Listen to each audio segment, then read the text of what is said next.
Good day, I'm Theodore Henry, and this is your JIS News for Wednesday, August 23, 2023. The Bank of Jamaica BOJ is projecting continued reduction in domestic inflation during the last 3 months of this year and for most of 2024. This was disclosed by Governor Richard Biles during the central bank's quarterly monetary policy media briefing on Monday. The projection represents a continuation of the general reduction in headline inflation. This is the general level of price increases measured over a one-year period. With the onset of the COVID-19 pandemic, the rate climbed to its highest level in recent years, reaching 11.8% in April 2022. But last week, the Statistical Institute of Jamaica Statin reported that headline inflation for July 2023 was 6.6%. Contributing to this significant general reduction since April of last year were declines in the key drivers of inflation, such as prices of grains, shipping costs, and inflation expectations, as well as Bank of Jamaica's tight monetary policy. On Friday, the Central Bank's Monetary Policy Committee announced its decision to hold the policy interest at 7%, maintain tight Jamaican dollar liquidity in the money market, and continue fostering relative stability in the foreign exchange market. This is expected to sustain the BOJ's material success in controlling core inflation. The BOJ's governor says the bank continues to anticipate that higher agriculture prices, higher education costs, and wage pressures will contribute to inflation being a little above the target range for the next 2 months.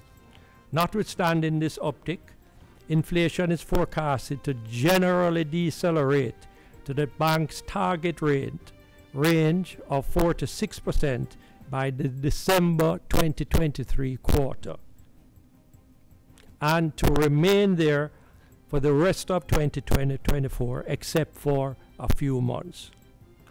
This outlook is consistent with global consensus forecasts for the path of certain commodity prices, as well as the bank's continued tight monetary policy stance. The Ministry of Education will be activating its job recruitment platform on August 27 to accept applications from teachers seeking employment in the sector.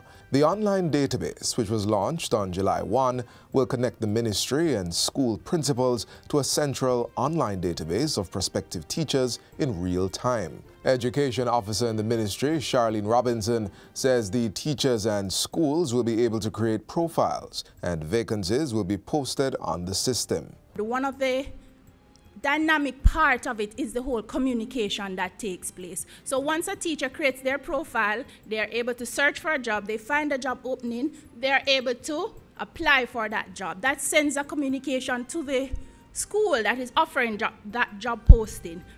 And the communication is not just sent and is sitting on the portal. It actually goes to the email address that is assigned to that profile. Ms. Robinson says teachers who are overseas and looking to come back to Jamaica can also access the Job Bank portal and secure their employment before returning to the island. Some of the things that our teachers and principals will be able to do: search and apply for job openings, post resumes. Teachers will be able to post their resumes, create a profile advertising themselves to potential employers, get a feel of the job and the remuneration, schedule job interviews. As I said, everything will be able to be done online. Residents of New Longville in north central Clarendon can once again directly enjoy the services of the Post and Telecommunications Department. The relocated New Longville Postal Agency was officially opened by Information Minister and Member of Parliament Robert Morgan last Thursday. The previous location had become obsolete, and for roughly 4 years, New Longville residents could only access those services through the Maypen Post Office. Now their post office is operating from its new home at the Beulah All-Age School. We toiled very hard with the Postal Jamaica Post to find a location, and we were very thankful to the chairman of the board as well as the principal, who were kind enough to give us facilities here at Beulah All-Age School so we can have a postal agency. Minister Morgan says the facility will be of great benefit to the community as many persons depend on postal agencies for various services. A lot of older members of our community still collect their bills through postal agencies. A lot of persons collect their path benefits through postal agencies and post offices, and numerous other communications and correspondence. 40 small and medium-sized entrepreneurs in Manchester have received business skills training to meet the demands and standards of operating in the tourism sector. The graduates are the third cohort of trainees under the Central Jamaica Social Development Initiative Youth Entrepreneurship Program. At the graduation ceremony in Mandeville last week, Minister of Tourism Edmund Bartlett pointed out that small and medium tourism enterprises accounted for 80% of all businesses in the sector. It is a much needed endeavor, I think, that has empowered participants by providing them with the business development techniques and strategies that will undoubtedly serve as the foundation for their future success.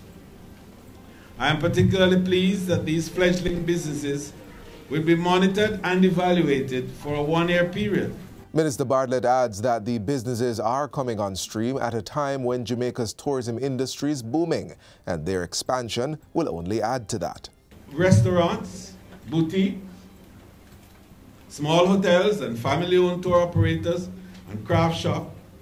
These are the key enterprises that constitute this small, medium and micro organizations. So one of the key reasons why small businesses are vital to our tourism industry is their ability to offer unique and authentic experiences. The training program represents a partnership among the Heart NSTA Trust and other public entities that offer skills training and small grant funding to support entrepreneurial goals. And finally, the Ministry of Agriculture is providing training to goat farmers so they can properly treat internal and external parasites in their herds. 100 women, youth and male goat farmers across the parishes of Clarendon, St. Anne, Hanover and Portland are benefiting from the program. It is being done through the collaborative effort of the World University Service of Canada under the Sustainable Agriculture in the Caribbean Project, the Rural Agricultural Development Authority, RADA, and other stakeholders. Farmers are receiving training in general animal care, nutrition, and health. They will also be given goat internal and external parasite tech packs to support the health of the animals.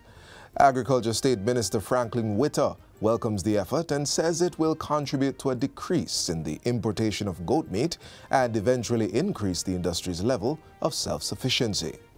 This is critical to ensure that we are able to truly maximize productivity in the small ruminant industry and providing feed by improving the health of goats and other small ruminants, by ridding them of parasites and providing them with high-quality fodder feed.